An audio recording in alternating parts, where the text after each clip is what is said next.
ফজরের নামাজের পরে এই গোপন তসবিহ যারাই পড়েছে, মহান আল্লাহ তাআলা রাব্বুল আলামিন তাদের সবাইকে গায়েবী ধন সম্পদ দান করেছেন। এই আমলটি অনেক গোপন একটি আমল। আর আজ পর্যন্ত যারাই এই ফজিলতপূর্ণ বরকতময় আমলটি করেছে, মহান আল্লাহ তাআলা রাব্বুল আলামিন তাদের সবাইকে ধনী বানিয়ে দিয়েছেন। মাত্র এক তসবিহর এই আমলটি 100 বার করলে আপনি যে ফজিলত পাবেন, যে বরকত পাবেন, সেটা আপনি আপনার জীবনে কখনো কল্পনাও করতে পারেননি।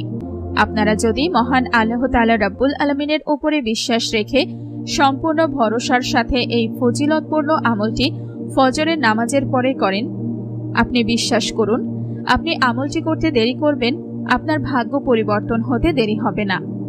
আর আজ পর্যন্ত যারাই এই ফজিলতপূর্ণ বরকতময় আমলটি করেছে, মহান আল্লাহ তাআলা রাব্বুল আলামিন তাদের সবাইকে গায়েবী ধন সম্পদ দান করেছেন। আমি এই